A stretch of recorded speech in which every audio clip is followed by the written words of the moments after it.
బేసిక్స్లో alphabets and positions next వీడియోలో అవి ఎలా గుర్తుంచుకోవాలో చెప్తాను. మీకు అసలు నేర్చేసుకోవాలి. ఇప్పుడైతే ఫస్ట్ బేసిక్స్లో బేస్ సంఖ్యలు అంటే 1, 3, 5, 7, 9 ఇవన్నీ బేస్ సంఖ్యలుగా ఇవి మీకు తెలిసినవి. సైజ్ సంఖ్యలు అంటే 2, 4, 6, 8 ఇలా. ప్రధాన సంఖ్యలు అంటే ఏమిటో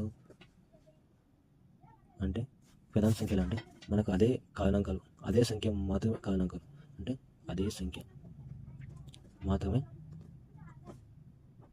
కారణాంకాలుగా ఉంటే వాటిని ప్రధాన సంఖ్యలు అంటాం కదా. ప్రధాన సంఖ్యలు అంటాము. అంటే ఏమొస్తుంది, అవే సంఖ్య మాత్రమే కారణాంకాలు ఉండాలి. 2, 3, 5, 7, 11, 13 ఇట్లా మొదలైనవి వస్తాయి. తర్వాత స్క్వేర్స్ ఇట్లా తీసుకోవాలి. అట్లా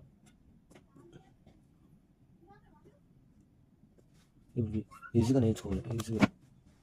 నెక్స్ట్ క్యూబ్స్. ఈ క్యూబ్స్ ఇట్లా నేర్చుకోవాలి. ఓకేనా. నెక్స్ట్ ఈ క్యూబ్స్ నేర్చుకోండి. అంటే ఇప్పుడు నెంబర్స్ మొత్తం అయిపోతాయి కదా. నెంబర్స్ అయిపోయాక ఇది ఆల్ఫాబెట్స్ అండ్ పొజిషన్స్ నేర్చుకోండి. ఒకవేళ కష్టంగా ఉందనుకుంటే నేను నెక్స్ట్ వీడియోలో ఈజీగా ఎలా నేర్చుకోవాలో, నేను ఎలా గుర్తుంచుకోవాలో నేను నెక్స్ట్ వీడియోలో చెప్తాను. వెయిట్ చేయండి. సబ్స్క్రైబ్ చేసుకొని వెయిట్ చేస్తూ రెడీగా ఉండాలి.